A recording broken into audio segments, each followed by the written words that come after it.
could take in more money than it's otherwise choosing to. But that's the case anyway. I mean, the state could raise our taxes anytime it wants to, by and large. I mean, there are certain restrictions, constitutional restrictions on how much and when they could raise taxes, but by and large, if the General Assembly decided it wanted to increase taxes, it could. And so, there is a whole world of revenue out there that they could be taking from us in taxes, but they're choosing not to. Well, is that a deduction in the state revenues so that they're not allowed to provide certain services?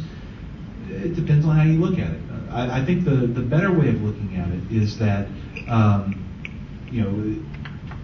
each citizen's money should be considered theirs, and the state should be encouraged whenever it's choosing not to take away money from the citizens. If the citizens are truly concerned about the level of services that are being provided by the state, they have the option of electing people who will increase their taxes so that those services can be provided. I, for one, would prefer not to have my taxes increase. And I think that any time that the government wants to reduce the tax burden, it's a good thing. I wish I had a graph up here that I could show you. I'm a very visual person, and we've done a lot of talking today. I think the net difference is what we're seeing in Florida is that we are leaving money on the table somewhere in the $150 million range that is not being taken from the public school coffer, or from that piece of the pie. If the legislators so desired, they could leave that to the other students in there, or they can use it in different ways.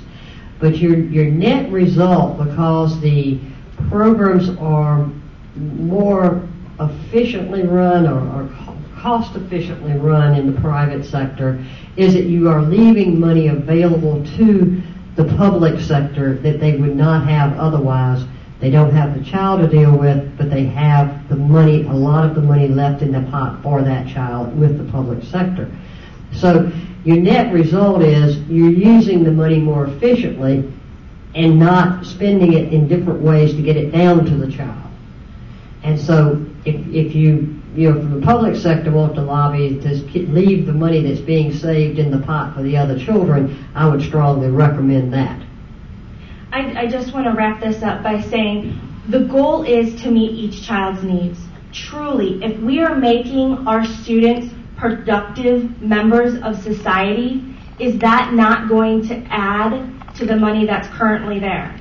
I mean, truly, if we're not having kids dropping out, kids committing crimes, kids who turn into grown-ups on welfare, if we can take these kids and really meet their needs and raise them up to reaching their potential, it's going to save everybody money. In the long run, this is a win-win for the schools, for the state, and specifically, most importantly, for the child. And I just want to end by saying that whenever my nephew came home from school, his first day of school in kindergarten, he was very excited, and he told my sister, we learned so much today, and she asked him, well, what did you think? And he's like, well, I didn't learn everything. I do have to go back tomorrow. And I want us to really think about today's issue in that same way. We learned a lot today. We have more information, but we need to network. We need to talk to each other. We need to brainstorm this. It's not something that any one person could make this change by themselves. We have to get together. We have to pull our brains and our passion together to make the changes that we see necessary. Thank you all for joining us right now, and I think Danielle has a few finishing comments. I'll be real brief and get everybody out of here. I just want to thank you again for coming out this morning and having these very difficult and interesting discussions. I wanted to say, as Anna said, that this is a continuing discussion, and we're doing this every month, every last Wednesday here, and we're going to change rooms according to Eric, so please look at your invite for next month to make sure that you arrive at the next meeting in the right room. But while these are difficult discussions, let's continue to have them. Let's be open, because we do have a lot of challenges here in St. Louis, and we need to get them taken care of as quickly as possible. I want to thank all of my panel for being so wonderful today and expressing themselves in a very open way.